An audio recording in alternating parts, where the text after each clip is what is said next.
This content is for informational and educational purposes only. You should not construe any such information or other material as legal, tax, investment, financial, or other advice. Nothing contained here constitutes a solicitation, recommendation, endorsement, or offer to buy or sell any securities or other financial instruments whatsoever by Draper Gorin Blockchain, aka DGB, the presenter, or other associated parties for the content being provided. Please do your own due diligence and seek proper counsel. Boom! Welcome to another episode of the DGB show.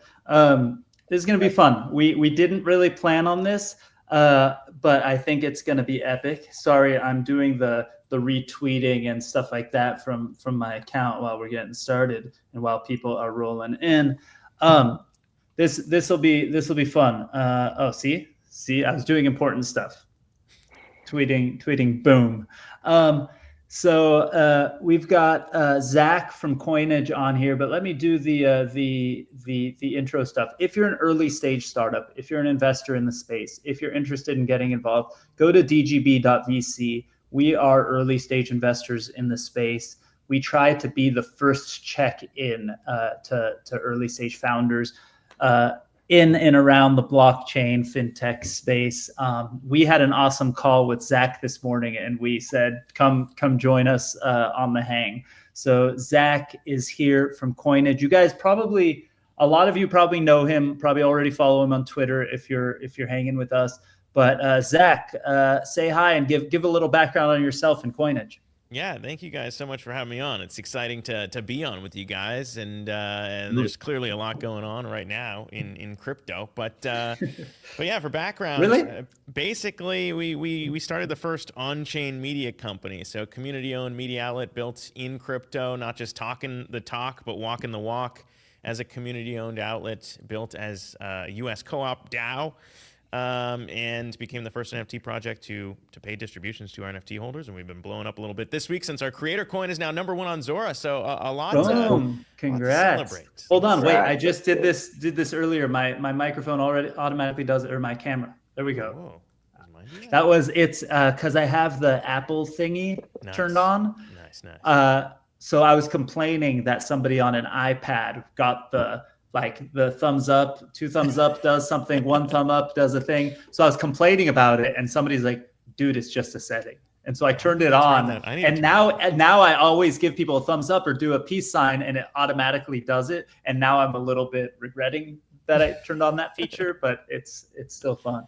Congrats, man. That's huge. So we've talked about creator coins and stuff a lot. I joked with you on the last call that I've been officially using a domain name disintermedia for like over 10 years, because once I learned the word disintermediate, I thought the coolest thing in the world could be a media company that was distributed. Yeah. I don't know why we haven't built that yet. What was that? I don't know why we haven't built that yet. That's the thing, is over the years, I've said like 20 different times, I want to start a media company, right? We were doing our conferences back in the day and all those things. And I went, we have a lot of media companies run a conference every year or every 6 months or whatever to monetize their media company, right? We were talking about this on the last call. How do you monetize a media company? You sell ads, which kind of cannibalizes your users because people get pissed off and stop trusting you. Some people run conferences. Some people do both. There's all these different ways to monetize media. Some people still send shit in the mail to you, like actual physical things, which sounds insane, right? But people still do all those different things. And so it's crazy. But before we jump in, so I know, we probably have a bunch of questions about Coinage and all that, but we're also just lucky that Zack is on hanging with us, because Coinage is a crypto media company. You know what's happening in the space. You know what's going on. Nate, you just came back from Digital Assets Week in London, which actually is one of my favorite events, probably my favorite actual event that I try to go to every single year. And it's not the biggest one, but it's one of those ones that really, really is valuable because it has the actual professionals that are building things. So you just came from there, so we have that to talk about with you. Actually, let's talk about that for a second before we jump into like what the hell happened the last few days in the crypto space and why did everything go nuts. How was London, dude? London was great. London was great, other than it being colder than I'm used to on the West Coast. But I guess well, it's your fault. That's why it's raining like crazy today. Yes, yeah. I brought all the weather. Yeah, that's definitely my fault. I'll take blame for that.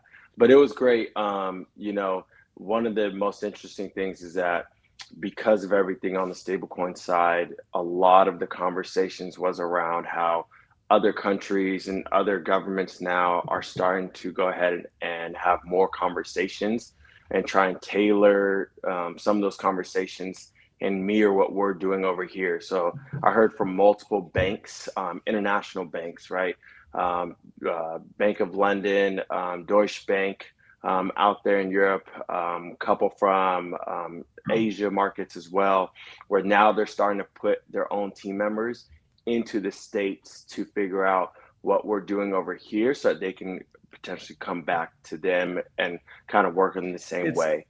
It's kind of funny because last year when I was there, I remember the head of, so they actually have like their central bank, I think it's called the Bank of England or something like that. They had their top technology person from the Bank of England literally give like the opening talk at the conference. And I remember last year going like, isn't this interesting, right? Like we do, we go to crypto events and we do all this stuff, and like you can't get an actual regulator to touch showing up with a 10-foot pole, right? And I come to this event and I remember thinking like most of the people from England are pissed off and not happy because the regulation isn't good, but they had regulation, right? So now cut to a year later, I'm not the biggest fan of any politicians, and you guys know that, and we go down this rabbit hole here all the time. I'll try to avoid maybe. But the issue is now, cut to a year later, they're now jealous of us. But the interesting thing is, other than the Genius Act, I don't think we actually have any new regulation yet. Everything is just like a proclamation that the SEC hasn't actually written the rules for, right? But now a year later, it's flipped. They're now jealous of us, looking at us to lead, and that's a good thing, I think, right? As much as I want to be the critical guy all the time of all politicians, like that's a good thing, right? It is. USA coming out on top for something. Absolutely. Yeah. So it's for some things, for some. Okay. Okay. Let's actually take this. I'm gonna get away from stable coins for a second. Go back to Zack. We talked about it for a minute on the last call. You talked about you guys use a co-op as the way that you guys tokenized interests in Coinage.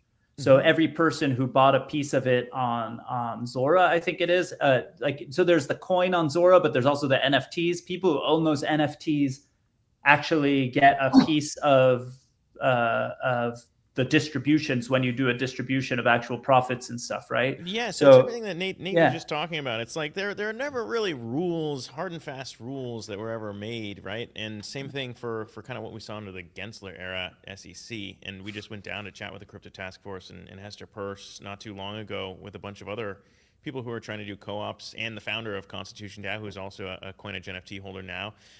So we put together a really cool group of people who just want to see, community ownership be a thing on chain and protect the right for people to come together to co-own things in the US. And I thought that was important to go down there. But really, honestly, we stumbled into it because I didn't know co-ops were a thing. A lot of people might not know co-ops are a thing, but if you're not in crypto, there's this whole entity structure that lets anyone come together. And if you're in New York, you're familiar with co-ops because $400 billion worth of buildings are actually co-op buildings. And the reason why those exist is because back in the tenement era, it was either, hey, you had all the money to buy a building or you didn't. And this whole alternative to securities came about with co-ops where you could pool money and own things. In that case, it was a building and share ownership in it. And people made a bunch of money because they resold the building, and it still exists today. Well, And I told Zack for a minute when we were on the call, I knew what a co-op was because there was versions of it in the sort of underground punk rock scene. There was a place in Santa Barbara in Goleta called The Living Room, right? They weren't legally allowed to have concerts in like a strip mall based on the type of company they were, the type of building or whatever. But if they created a co-op, it was co-owned by the community. Only people who were members were allowed to come to shows. So if you didn't have your membership card on you, you paid like an extra $1 or $2 at the door. You became a member. They handed you a membership card, and then you could attend the conference, right? Or attend the concert. And it's been used in different ways all over the place. I've heard of co-ops in New York for buildings and things like that. You have to like buy into a co-op when you buy. It's like a condo, but it's a different structure. So you've utilized that for Coinage. So that you could, so it's not a security. It has an exemption, right? Yeah, which is the cool thing about co-ops is that there are securities exempt for that reason. Is you got to track kind of how your members are doing something together. For us, in kind of our unlocking media, is we let people mint and come together to co-own a media outlet, which I think also serves a lot of cool purposes. Just because right now, the narrative is no one really trusts the media, or that media is owned by a bunch of billionaires, whether it's Jeff Bezos at the Washington Post or both of those things are true. Yeah, and so the idea of it's kind of, we were talking on the last call about Constitution DAO and the idea of like how crazy it was that went viral, that a bunch of people pooled together $40 million to bid on the last replica Constitution. But it's like freedom of the press, the power of people to own what's true. And like, if no one trusts the media, what's the alternative? Do you trust yourself? Would you own the media? And so I think it's been a fun experiment. We're coming up on year 4. We've got a lot of great people in our community, and now with the Creator Coin, which if you want to get into, we can. I think it creates kind of interesting flywheels the same way that Michael Saylor's been doing with DATs.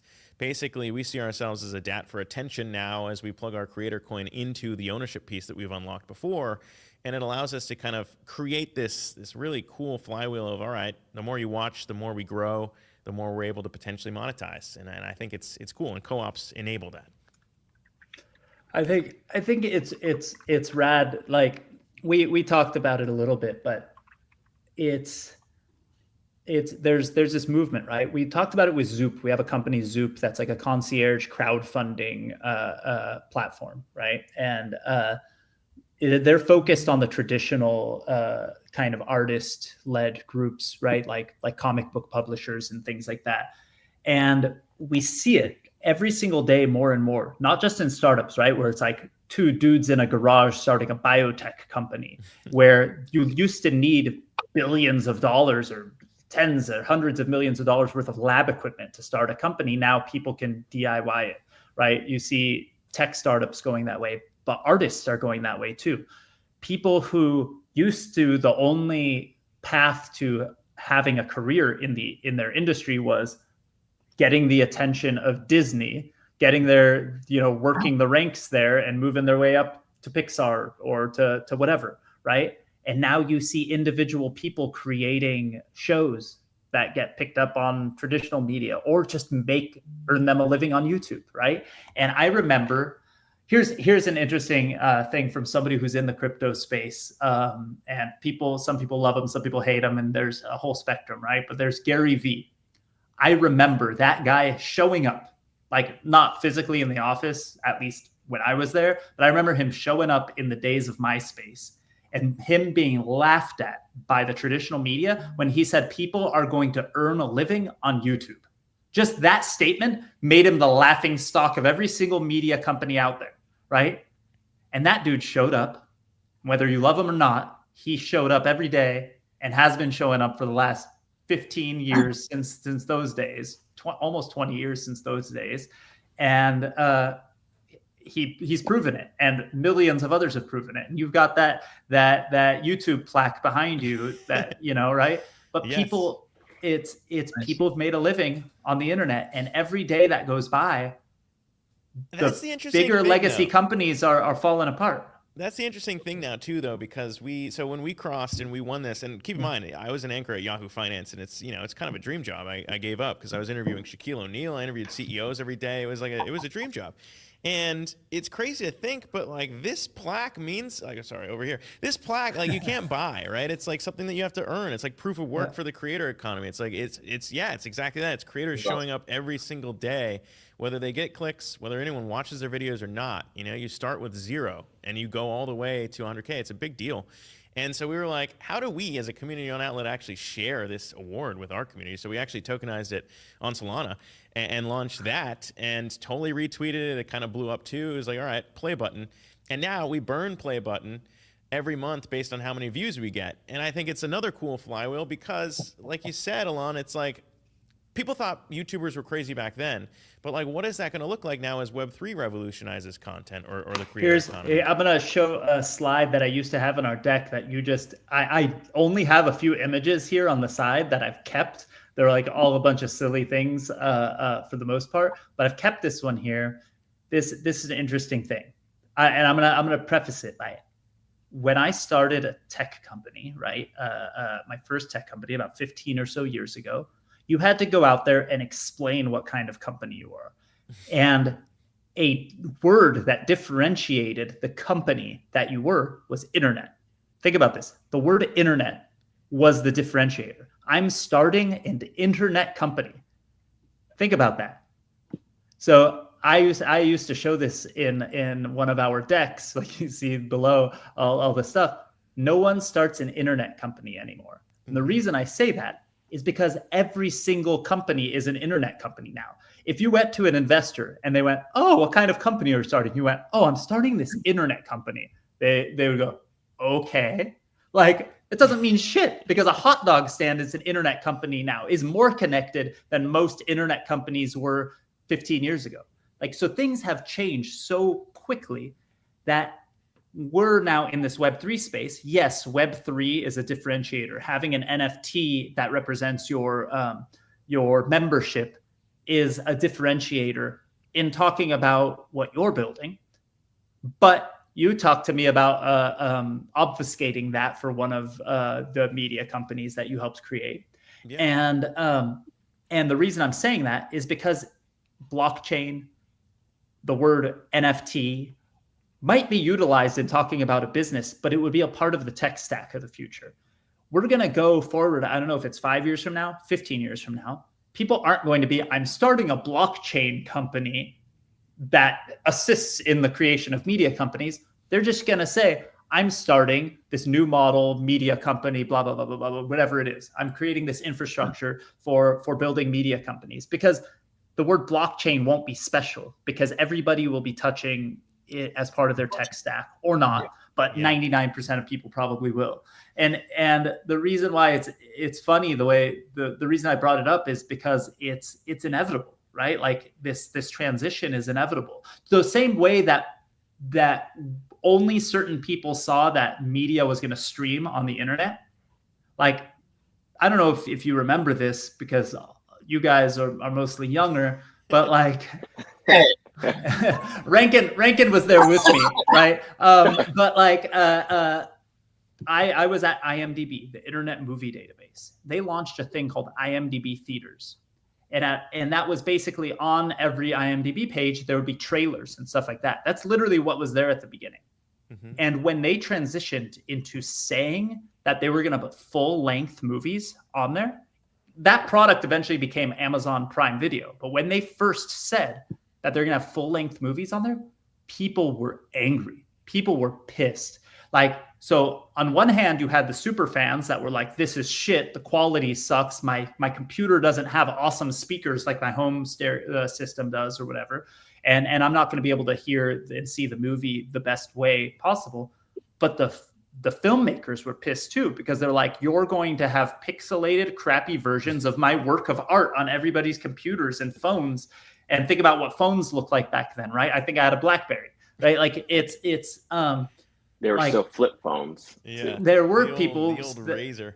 Yeah, people making fun of people making fun of people that had iPhones because you couldn't click like the keyboard very well. It sucked. And then people making fun of the people with Blackberries because like, you don't need that. Just text someone like a normal person on your Razor. But where I'm getting at is that we went from that to literally every single piece of content every single one of us is getting is being transferred over the internet, even to our TVs, right? In 12 years period of time or something like that. Like, think about that. It went from Netflix sending us DVDs in the mail to I don't own a DVD player in my house in less than 10 years. That I think is the cool part too, because the co-founder of Netflix, Mark, is one of our first mentors, and he was telling that story too. Is like they didn't put the DVDs in the mail because they thought that was the end all be all. It was like, okay, this is our step. And like the real crazy thing, and he writes one of my favorite books is That'll Never Work from him. It's like advice to entrepreneurs, like getting told no. And certainly I've been told no by people who don't really understand where Web3 is going. But like the idea of a DVD in the mail was like the unlock that allowed them to then get to the point of, okay, obviously everyone's going to stream online. But the unlock was DVDs to VHS to DVDs allowed them to even start to do what they did. And like it's the little tiny things. There's the media mail. Yeah, it's like the media mail cheap. Came around, no one knew how to use NFTs either. So it's like it takes time. Once the tech comes out, how do we get there? And there's like a bunch of little tiny things along the way, which I think are kind of cool. Zach, as you're talking about time, and Alon, you alluded to it as well too. It's interesting how fast we think things move, but actually it takes 5 years or 10 years, right, for actually some of these things to happen. Zach, one of the things I was going to say is, how about just, over the last 10 years, how, if you had the full Adobe suite and you could be able to do all the video editing and you were a great video editor, I mean, that was like you were sought after if you can go ahead and actually do top tier video editing. But now you have all these different platforms. They cut down and condense that time, right? Where it used to take you for an hour-long video, say a couple hours to edit all those clips up. Now you can have all the clips. Yeah. You can have, 1 hour thing that used to take 6 hours. Now that's done in 1 hour or even less, So what I was going to say is, on the media side, do you like some of the new platforms that have been coming out that have been helping either expedite that process for posting more or editing more? Or do you think that some of it's a little I think that's a perfect kind of blend of what we were just talking about, because I almost feel like even in the last year it's accelerated. And anyone who's used ChatGPT or Sora knows this is just kind of like the idea of it was groundbreaking to have like a podcasting tool that could cut through something like this and like isolate certain parts and export that. And now that's even old, because we could just click a button and basically invent what we're doing right now and have it be published. And it's like, do we even need to do that? And so David and Alon and I were just talking on the last call, kind of like the idea of ownership. Like, what is it going to look like when you can produce a whole movie with one prompt? And like, how are we going to function? And like, what actually is going to matter? And I think the thing that's going to matter, if you extrapolate like hypothetically to the extreme in that scenario, is like ownership. Is this connection between content creators and fans? Like, if you think about what happened in the last revolution of Web 2 social media, it was like creators do the hard work of showing up every day to find their audience, to find people, human beings that share the same interests that they do. And like, you might not think about it that way, but they've essentially formed their own community. It just so happens that there's an intermediary between this content creator and their fan, whether it's TikTok or Instagram or whatever it may be, or YouTube. And like, what will it look like if those communities can come together to co-own their passions, co-own the IP that a creator is doing? Or can you invent a flywheel where these people start to influence it? And that's what we've done. And I think it's been really cool, because I'm scared. I'm both terrified, Nate, to answer your question. I'm both terrified that like, okay, this is fast. This is happening fast. But at the same time, it's a golden age for creators, because like all of a sudden everything that we want to do is infinitely easier. And so I think it is just exciting. That. I think it will showcase the people who show up and the people who create quality work for their audience. It will actually create a bigger chasm between the crap and them. I think it'll actually elevate them if they're showing up and doing it well. I think it's in Web 2. I remember when I worked at MySpace or sometime there, and I keep bringing this up on this conversation because it's so relevant. It's funny. Is that I remember writing an article at the time, and it was about, I used the analogy of like the punk rock world that I was a part of, because there was only like 15 kids at my school, at my high school, who were super into punk rock. But then you graduated high school, or you got a car, and you could now hang out at a venue that had the kids from like the 5 or 7 local high schools. And then there might be a show that has 100 people at it, right? Or whatever. And now you found that audience. And thanks to social media, you could be into Southern California hardcore punk rock, or you could be into, you know, knitting doilies or some really, really obscure niche thing. And you could go online and you could find the 15 people at every single high school or city in the world that is into this. And you could go into a message board, you go onto MySpace, you could go on the internet and find those people, right? And so the analogy of back then was that then Etsy came up, right? And companies like that, where independent people could actually earn a living doing what they wanted to. I didn't have to sit in a cubicle at some job or get a job as a secretary at some office somewhere just because I needed to pay my bills. I could be that lady who knits doilies on the internet, on Etsy, and find the people all over the world that want my kind of doily, and I could sell it to them, right? That was the revolution of Web 2 and now with Web 3, there's going to be 2 things that I think are accelerating it. One is that AI is going to take away those shitty jobs and leave some of us without the choice to get that job that just pays the bills, right? Like Denny's has a robot waiter now, so you can't even get the shit. You know, like artists who want to be artists, like the job is, oh, I'm going to go be a waiter or a waitress. I'm going to be a bartender. I'm going to whatever. To be robot bartenders pretty soon. There'd be AI doing the customer support jobs that I was doing that got me the job at MySpace to begin with, right? I could automate 100 people that work their job in one day now today, right? So those jobs will be gone, and it'll force us to kind of chase our passions. Right. And I think that the beauty is that we'll be able to find the communities thanks to social media, thanks to the internet. But what Web3 will revolutionize is the ownership of that. How do I earn a living? How do I support Zack? Because I don't want him to stop being my media guy, right? How do I don't want Rankin to stop tweeting, because otherwise I'll never learn anything about liquidity pools. And so how do I keep him in business, right? And everybody in their own way is going to find things like what Coinage is doing and figure out a way, right? I know that was a long roundabout to get to. Web 2 helped us find each other on the internet, right? Cool. Find the freaks and weirdos and misfits and super fans of any subject in the whole entire world. Web 3 is going to actually help us like create these unions, right? And I remember saying this back in the day when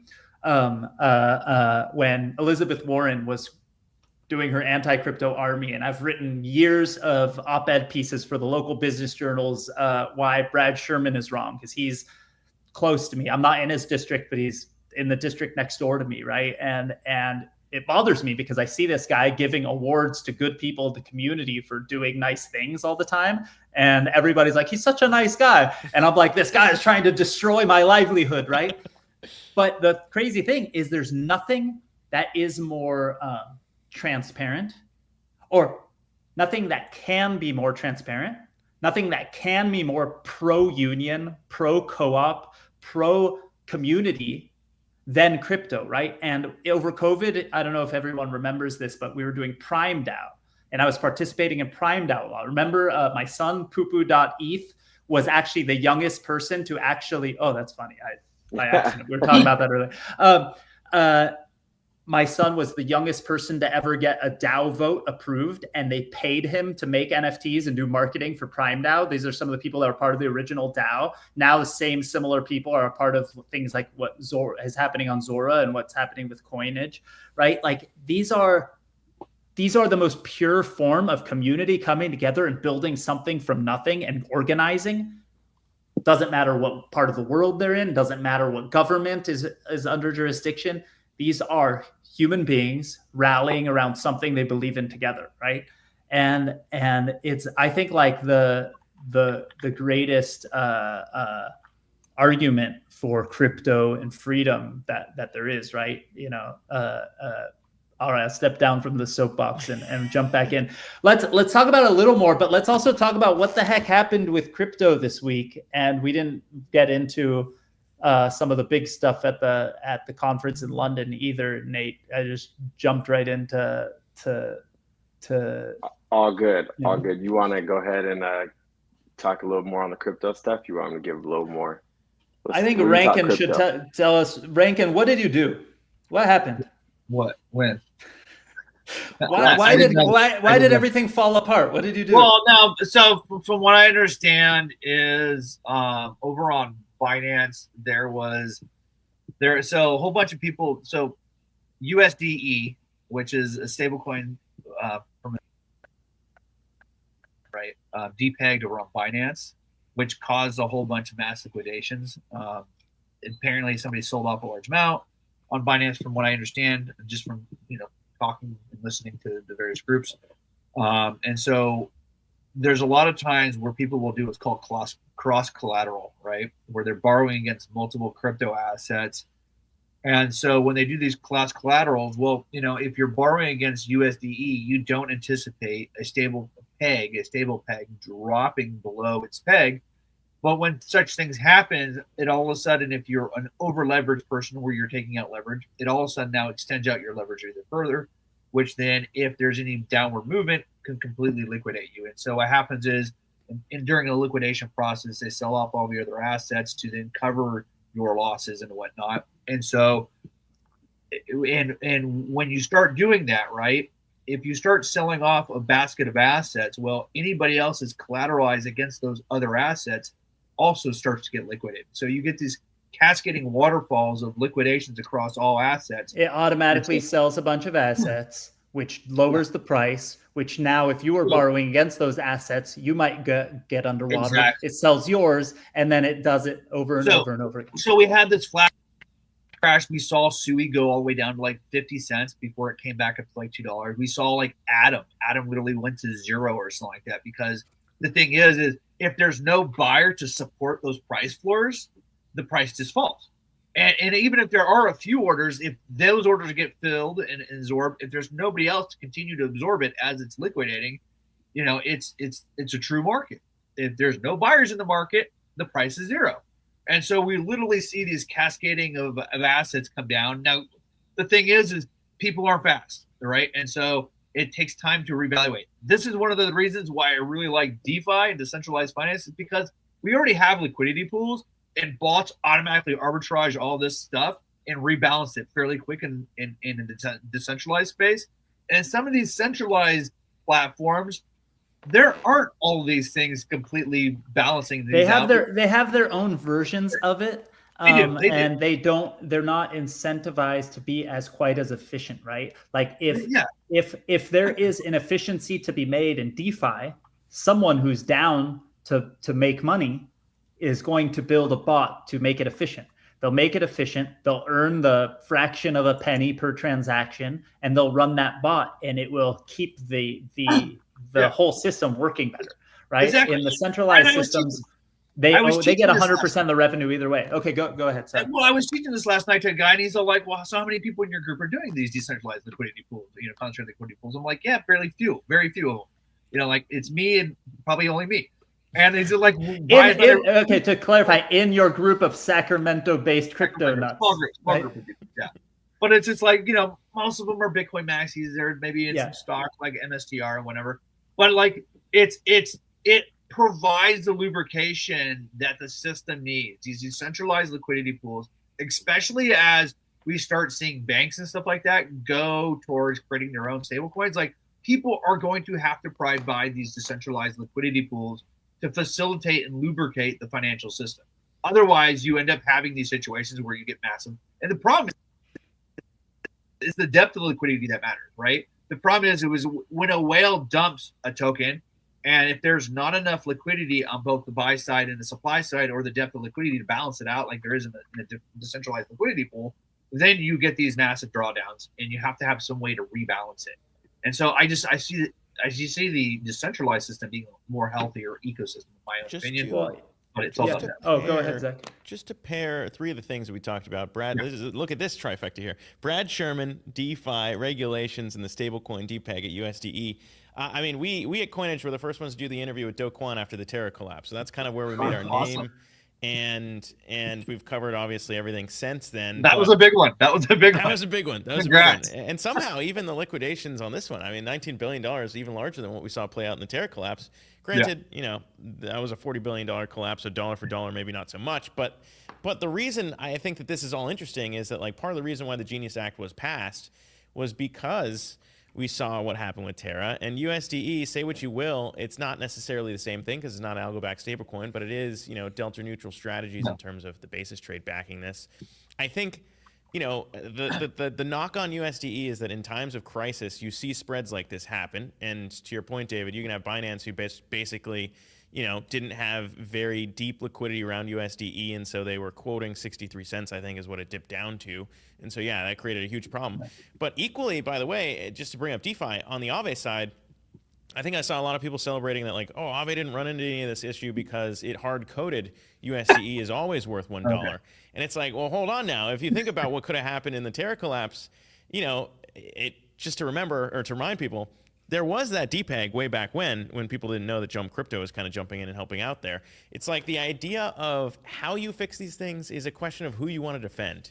And I think that that's the question that is extremely interesting to get into because even USDC DPEG'd around some of this stuff. So like, yeah, I remember I don't know if there's a right solution to all of it, but it's clear that like stablecoins, I'll go on the record and say this, there's going to be, I think, the next big economic collapse will probably be triggered by a stablecoin as we bring these worlds together.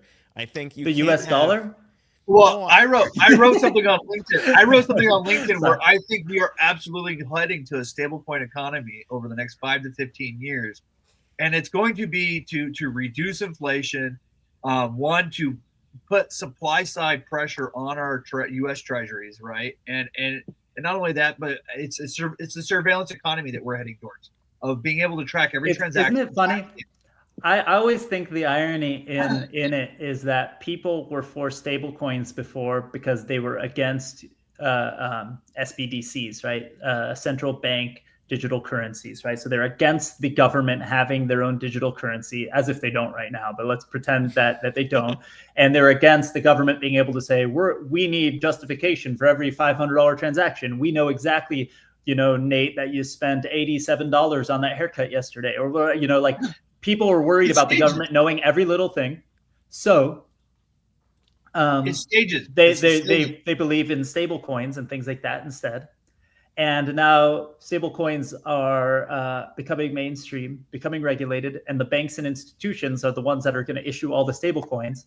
So the same people who fear that every politician is only there because the banks and institutions pay for them to be there, are now giving that same data to the banks and institutions instead of the government, right? And it's almost exactly the same thing, if not some worse version. Well, maybe it's processes, right? I know I'm laying it on thick, right? Because I think that if, you know, things that are the decentralized stable coins are successful, people could opt into using those and whatever. But at the end of the day, we're all going to go to the lowest common denominator version because we're all going to go, well, I need to feed my family. And what does Walmart accept? They accept dollars. They accept USDC. So we're all going to use USDC, right? There's not much difference between that and the government in terms of surveillance. And by the way, they're all legitimate companies that if the government says, you need to give us all of your records for our own new law we passed, they would have to do it. And they would, right? Okay, I shouldn't have taken us down that rabbit hole. But keep going, Rankin. If you want to read my article on LinkedIn, it's called "The Hard Money Reset: How Tokenized Treasuries and Stablecoins Redefined." Yes. Right. So I do think we're heading this direction, and then I think what's going to happen is we are going to recognize that having multiple stablecoins is not necessarily a good thing when you start having imbalances of liquidity, and we are going to see a few of these collapse at some point, and then we're going to come to the realization that, hold on, maybe a central bank digital currency is okay. And this is how we go to the one world currency at some point. We are a long way off from that, thank God. Well, so, you know, you're bringing up a good point. And so one of the speakers this last week at Digital Assets Week was Lucy Rigby. So she's the economic secretary to the Treasury in the UK, right? So having someone there, like from the government, going ahead and talking about this, they're talking exactly about that's one of their fears, but also on how they're trying to bridge that gap when it comes to account-based infrastructure to a wallet-based infrastructure, right? And then looking at it, the relationship building up between public and private markets, right? And so they had brought up, when she was up there, different relationships just from the Genius Act, but also what was the one last year? Project Guardian last year, I think was the other one as well. That was more in Singapore. And so we're exactly on this pace where people are kind of scrambling, but in a positive way, but they're also still a little fearful of where we're going, right? Because the stable coins. It's a double-edged sword, right? Because I'm not a full Bitcoin maxi person, right? But we can all make fun of our friends who are the full Bitcoin maxis that were super stoked that Trump at the time was going to speak at the Bitcoin conference. You can't be a Bitcoin maxi and be happy that the largest government in the world that you wanted to create this thing to circumvent is adopting your thing, right? Like that's you. They're not. You're not being honest about the reasons why you like it, right? You were happy that it was going to pump your bags and do your thing. Now, this industry has the capability of being co-opted by people doing the scariest shit in the world, right? But it also, I'm making this a positive thing, right? Because that's what every big government and group would do, right? Like it's historically, that's just what's going to happen. Are they going to use the technology for only the good parts of the technology? No. But we also have the capability to completely transfer the way we govern and we do business. And we could, if we wanted to get really crazy, I don't think it's happening anytime soon yet, we could completely just go, fuck it. We're not going to participate in the government. We're going to create these digital governments and we'll choose which government we're a part of without borders, without locations, without anything. I'm going to stop paying taxes to the US and I'll start paying taxes to WorldDAO that gives me health insurance that I can actually afford, that actually works, that completely circumvents all this corruption and bullshit and whatever, and create unions around the world that do it. We're a long ways from that. That's a union and a co-op that I want to be a part of that is probably not going to happen anytime soon, but might at some point in our lifetimes or in the future, right? Health co-op. Right. We want to. Yes, but I'm bringing it back to Zack, right? Like, we don't trust. Like, you'd have to be an insane person to be like, oh, Fox News is the greatest media company in the world, and you'd have to be an idiot on the opposite end to say CNN is, or MSNBC, or any of the mainstream media that gives us still most of our information, or when I say us, I mean collectively the world, right? Yeah. And now there are ways to support individuals, right? Not just directly in a, hey, I'm going to subscribe to Zack's Substack or something, which is cool. But I feel like that is a step in a direction of creating independent artists and creators like we have. Yeah. But that's the beauty of what we're doing. So, and it's a double-edged sword because going to what Nate was, am I pointing at Nate actually on anyone else's screen? Because I don't know if the squares are the same. You point at Zack on my screen. Okay. You're that way? Who knows? It doesn't matter.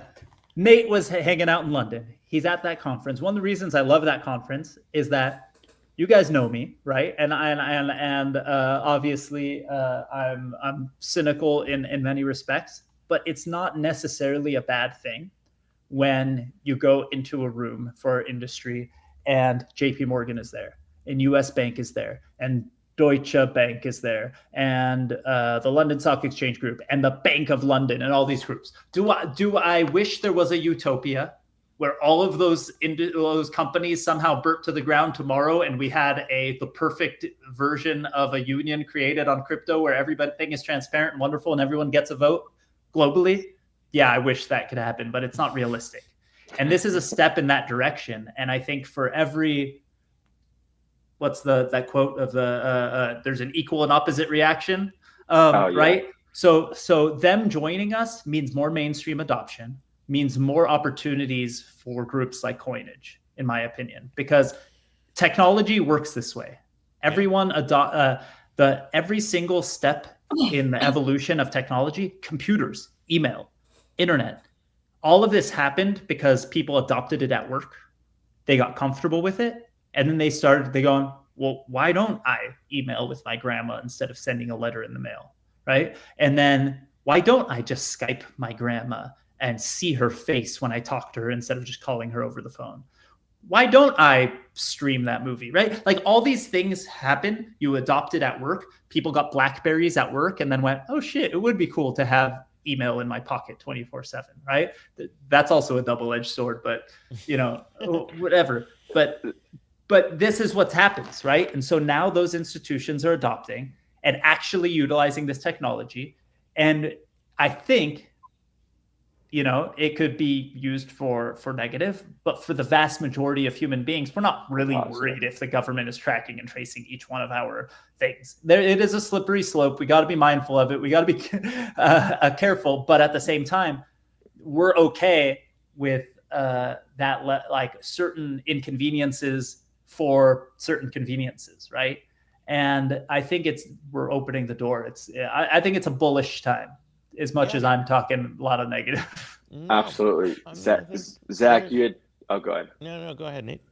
I was going to say, you had touched on ownership. And so I was going to say, have you seen that partnership that Gary Vee just did with the Stand Store team, where he is kind of advocating, they kind of did a partnership for right now to help get more people that are especially on the creator economy side to stop looking at just the link tree and just having links, and to actually think of their social media handles and their profiles itself as an actual business where it's an experience, right? Mm-hmm. So instead of just, hey, put a link in there, no, actually, what is your page, right? How are you, what are you promoting right now? Or what's the experience you're giving from people? And so I was just going to say, have you been seeing that type of stuff from the creator economy side? Because I think that goes kind of hand in hand with also, just the ownership side of what you're talking about and where we're headed, right? Like that's phase 1, right? You're talking about phase 4, but that's also the bridge, right? We need people like Gary Vee telling you, hey, stop having the link trees. You need to start thinking of your actual pages as an experience. Yeah. Because then that ties right into the ownership side. So I was just going to see if you've seen that. I think to pair those points, and we've been talking a lot of about Gary Vee, so shout out to Gary Vee for how much lives he's touched, because he's touched everybody's lives, and I think it is a pioneering piece of like, okay, he's been at the forefront of a lot of things, and the other one is, I think, similar to that, he was also part of the group. You guys remember that restaurant out here in New York that was going to be like memberships using NFTs so that you call a restaurant? They got approached. I'm going to say approached to make it sound nicer than it was, but the SEC basically said, yo, you can't do what you want to do. And I think it's really interesting, and I wish we were around before because we could have helped them at Trustless. Like that's exactly the model that we built. And there are co-op restaurants, by the way. It's not like new. So I think that was a huge unlock for us personally. It was just like, co-ops already exist. All we're doing is bringing them on chain and making them more efficient because, to be honest with you, our co-op, a tax accountant who is not in crypto is like, oh, wow, all you guys are doing are making like everything that we do way more efficient. Like you can tie a membership on chain so that you can pay a distribution on chain and not have to worry about banks or any of this. So along to your point, it's kind of like this technology can do so many different things. It's obviously going to take the entire world a while to wake up to what that actually will be, how it'll be implemented. But I think at a base level, America is built on some of these properties, is built on the idea of freedom of expression and ownership, and co-ops I think are really cool for that. And Web3, I think we as an industry, to apply it to today, we really need to ask ourselves is like, what do we want to support?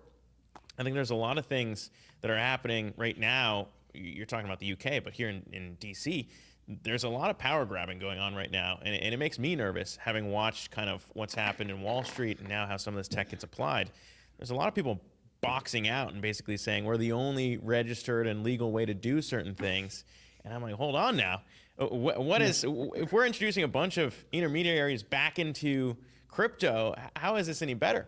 And so I think that there's still a lot that the industry also needs to figure out in terms of what we want to support. And I think no different than the creator economy is like, do we want to actually let creators own themselves, own their image and likeness and things like that, and bring it on chain? And that's really what we're trying to empower, is the ability for a creator and fans to do that themselves rather than go through a YouTube that pays them pennies on the dollar for the attention they generate, which is why what we did with Zora and what we launched this last couple of weeks, I think is really cool, is we've exploded from like a $70,000 market cap to 7 million now to be the number one creator coin on Zora, is there are different ways to monetize attention rather than getting paid pennies on the dollar from all of these centralized platforms that basically sell ads against what creators are already doing and not really giving them their fair share. So I think that that's what I'm excited about. And Gary Vee, again, was spot on in terms of where this whole space is going to go. And now we're here. Look, I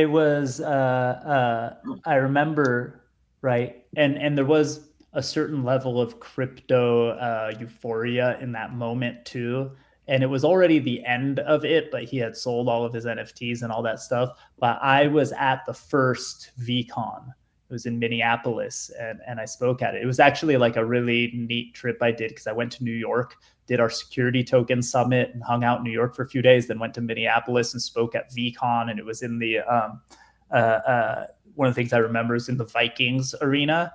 And because my father-in-law is a Green Bay Packers fan and I became one, I made sure I wore my Green Bay Packers socks. So when I sat up on stage and my pants hiked up, everyone could see I'm not a supporter of the Vikings. It was like a rivalry. It was like a stupid, silly Easter egg that I did. But you were in a stadium. There were thousands and thousands of crypto fans. He made it like a thing. And you could have made fun of it at the time, like, okay, this NFT market, these NFTs paid for this big crazy event and whatever, but he's done it consistently every year since. It's only growing. And yeah, I don't know if there's going to be the kind of speculation that happened with Bored Apes and with even the V-Friends NFTs and whatever stuff that was going in that moment in time. But is it the future of collectibles, or is digital the future of collectibles? Because again, who gives a shit what blockchain it's on to the average person, right? And all that. Yes, 1,000,000%.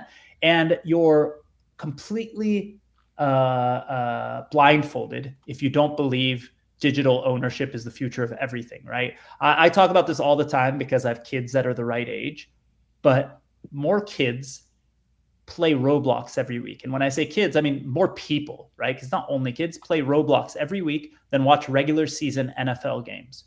Right? I participated with my son in an experience where they broke the world record for concurrent users in a game at the same time, and they beat every gaming platform that existed. It was something like 20-something million concurrent users playing a game at the same time, and it was fucking awesome. And you think if you ask these kids, do they want the digital version of a toy or they want the physical version of the toy, 99% of the time, they care about the digital version. And they're all going to graduate to the fact that it's not fair that that digital thing stays within that one game. And they're all going to graduate over the next few years, get older, and go, how come I can't take that thing that I spent hours and hours or even spent lots of money on and move it to the next platform or sell it to somebody else? And they're all going to go somewhere. And they're all primed and ready, because if you tell them, hey, your favorite media company, you could own a little piece of it, they're in 100% of the time. Now you ask the rest of us, we still have the biases that exist from our lifetime of, that's not a media company. Coinage isn't a media company. That's just one show on one channel, right? But that's just our biases from old school thinking, like making us think that. Right. So, so I'm hearing you need Rockstar to let you bring your Roblox wearables into Grand Theft Auto 6. Rockstar. What I'm saying is that there's going to be people. Rockstar is spending hundreds of millions of dollars to build one of the most epic games in existence. Right. Like, let's be honest. Like I think most people will agree. Right. It's going to be epic. Because of it. There's three kids. There might be two kids. There might be one dude, right? And I say kids, people in their 20s who are making games right now on Roblox. That will be the sum of two people's work over a 1 or 2 or 6 month or 1 year period of time. That will have more users play it than Rockstar gets people to play Grand Theft Auto. And they will make more money profitably than Rockstar will make from that game. Now, Rockstar is paying hundreds of employees and all of these things, and I don't know if they're a public company, but they're going to do what they do. But Roblox created a platform for anyone to build. And I talked to my nephew who's in college right now. He went to the Roblox development conference. He earns a living that's more than most of us made in our multiple jobs out of college, right? From making the sound, doing the sound design for Roblox games while he's going to college, right? That's the creator economy, right? And if I said, would you take $100K a year, $150K a year to go work full time at Rockstar and only make sound effects for one game? He'd probably think I was fucking nuts. And when I asked him, I said, hey, why aren't you friends building for the other side? Why aren't you building for this metaverse? I'll get DGB to seed you guys. Let's start a game company. Let's go. And he looked at me. He's like, all of the users are on Roblox. And then he complains about the things that he doesn't like about the Roblox system. And then I go, then why don't you build somewhere else? He goes, because all of the users are on Roblox, right? They're going to go somewhere. It's going to be decentralized. It's going to grow. But all of these things are analogies for the future, right? Like two people. Imagine back in the day, just to get one, you had to get Nintendo to agree. Then you had to build a company, and they had to make the physical cartridge for the Nintendo game, right? So if you were an independent company building for Nintendo, you had a hurdle. Now there is no hurdle. Yeah. It's literally all of us now could decide we're going to make a Roblox game. And by this time tomorrow, there is a Roblox game that exists on Roblox. And if people play it, they play it. If they don't, they don't. Somebody mentioned in the comments that even though we wanted this decentralized space, and it's becoming centralized. And I think really, maybe not decentralized, but what we really want is interoperability. We want to be able to take something from one ecosystem over to the other ecosystem and be able to have this interoperability between all these things. I think between it's Solana versus Ethereum. You know, we might not be 100% decentralized, but what we're doing is we're building the rails to create this interoperability from all platforms. And what Zack is building is the rails to bet on the team. Let them go everywhere. And because it's also uncertain, right? Is Roblox going to be the place tomorrow, or will the other side finally take over? Who freaking knows? Yeah. Right. But if you're betting on Zack, it doesn't matter if he goes and builds his media company on YouTube, on Twitter. Who knows? Twitter, X, if X is going to be around in the same way. What if he finds that his particular media company makes the most money on LinkedIn? Right? Then that's where he goes, right? Shout out LinkedIn, by the way. Yeah, LinkedIn. Yeah, that's true. I need to do more on LinkedIn, clearly, because I have not been doing. I think crypto is like shadow banned on LinkedIn a little bit, but I do think that you hit the nail on the head. It's kind of like what needs to be on chain versus what can operate the same way off chain, and I think that is a key breakthrough. It was a key breakthrough for us because I'll give you another example. Is like staking. Obviously, is kind of built around the very same way that we kind of think about co-ops. Is like, hey, here's a membership. It's on chain. Doesn't need to be on chain, but it is because it's more efficient. And here's the thing that you're doing, which staking, same thing is like, all right, you have your membership. You have to come to our site. You have to kind of use your membership to then earn the dividend. And that's not too different from kind of like the idea of also mandating, hey, you have to stake this thing. It's like, no, you just have to do something. And that's kind of like the interesting thing about everything that's being built in crypto is like, does it need to be on chain? No, not everything, but some things are just made more efficient that way. And some things look the same. Again, like a DAO is just an on-chain co-op, or a co-op is just an off-chain DAO. And like you can start to do things in really cool ways. And so I'm excited. I'm actually more excited now. I know that this weekend was just kind of like, okay, what the hell happened out there? And I'm sure a lot of people are still licking their wounds. But if you back up and think about how far we've come, it's just like so much tooling and infrastructure has now been built to get to the point of we can be interoperable as long as we use the technology the right way to establish from a base level, is Web3 about ownership or is it about something else? And I do hope that more people wake up to what it means to actually own something, rather than the real definition of ownership. Yes, real definition that not exactly, not speculation. We're not talking about owning a piece of Dogecoin. We're talking about owning a piece of something that you can have a meaningful impact on, and it can have a meaningful impact on you. Something important to you, right? You know, and I love that. We should. I want to be mindful of time because I know we all have more stuff. But Rankin, if you want to say something, and then let's make sure we give a plug to where everyone can follow us. We were on such a good start with this, like with the Bored Ape Yacht Club, right? The whole thing, really, I bought into the Bored Ape Yacht Club because you owned the IP, access to the rights to the IP to do it. And then we just went downhill because we brought legal in there. And then the legal are like, well, wait a second, you can't really own IP because now it becomes a security. We're not going to do this, and all of a sudden we kind of lost momentum, I feel like, in this space. Yeah, look, I mean, I felt the same way. I bought a doodle, and I'm like, I don't really know what I'm buying into, but we had the doodle at the time, the CEO on, and we're just talking about it. And it's like, okay, I kind of get this.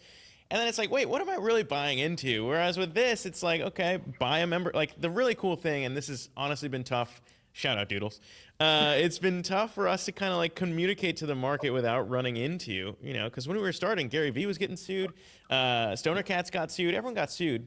Yeah. But the cool thing about co-ops is that I can actually say, because it's no different, again, what REI does, you go there, you shop there, you get a dividend check at the end of the year, is that you can actually, now, in 2025, go to Coinage.media, mint an NFT, and become a co-owner of the media outlet. And then everything that we do to active members who are using that NFT to just vote on 3 things a year can earn a patronage dividend from what we do. No different than any co-op. And if they come after us, they got to come after every co-op in the U.S., and they're not going to do that. And so I think it's important to let people know that you can finally own something. I think there used to be this thing, and it was really fucked up and shitty, but like dropping all the bad words in one sentence. I tried to tell myself I'm not gonna drop as many. We never edit anything. It's cool. But hey, I'm the boss. There we go, right? But the issue used to be, and I remember it was a big deal. The country of Israel, a dude that was the head of the SEC there, or one of the versions of Hester Peirce in Israel, had to write a no action letter to one of our companies back in the day. And this was a huge deal because, it was like part of the traditional Western world. And since then, there's lots of examples that I think should give precedence, but I don't know if the US has ever done it this obviously. They put out a no action letter saying that if a security or anything that exists in the normal world, like a co-op, was digitized and the cap table was represented on the blockchain, just being on the blockchain doesn't change it, doesn't make it invalidated, doesn't mean you're breaking the law. It didn't say all blockchain securities are now okay. They just said that if something exists in our law, like the formation of a company, and I want to say that Zack, who owns 5%, and I want to publish it publicly on a blockchain, and Zack is cool with that because that's how I said I'm going to do it, it's okay, and it's not breaking the rules. There was a moment in time in America where if you just were on chain, or you use the word blockchain or use the word crypto, you were shut down and investigated until they made a decision, and they would take years to make that decision, and it would hurt people a lot. And so what Zack is saying is, that you can call it. It sucks that there's this little caveat that if you just happen to know that you called it co-op beforehand, like you could avert the whole issue. Yeah, but like it's not calling it. There is still a legal structure that has to be followed. It did take us a few years to figure it out and dig into it. I wish it was that easy, but. Right. And look, and okay, so we're way over time. I want to make sure, Zack, we on the X version of this post, there's Zack, Zack's Twitter account and the Coinage Twitter account. Zack, but give everyone else where to follow you. Coinage.media, Rankin, you posted that before. That's here. Where else can people follow you and hit you up? Yes, that's it. Just Coinage.media is the best place to go to learn everything about us. And then obviously, again, we launched on Coinage, on Zora. So actually, our creator coin is now trading through Coinbase as well. So it's a really cool unlock for all the Zora creator coins out there. So now we've got that. That's as well. That's rad. Everybody else, go to dgb.vc. Here, I'll throw it up again really, really fast.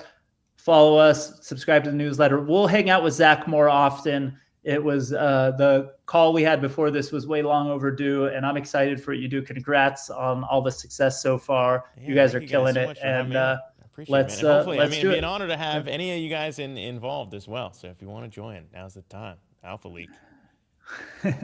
Heck yeah. We were joking before the call. We're like, now that we're having this conversation, are we allowed to buy the coin or whatever? And Zack said, he didn't give us any private information. Everybody knows. Everything he said on this call was more than what we talked about on the previous call, actually. So we all have the same information. I'll join the community for sure because I'm really interested in this whole space. I subscribe. And, it'll be fun. Right. All right, I'm going to end the stream.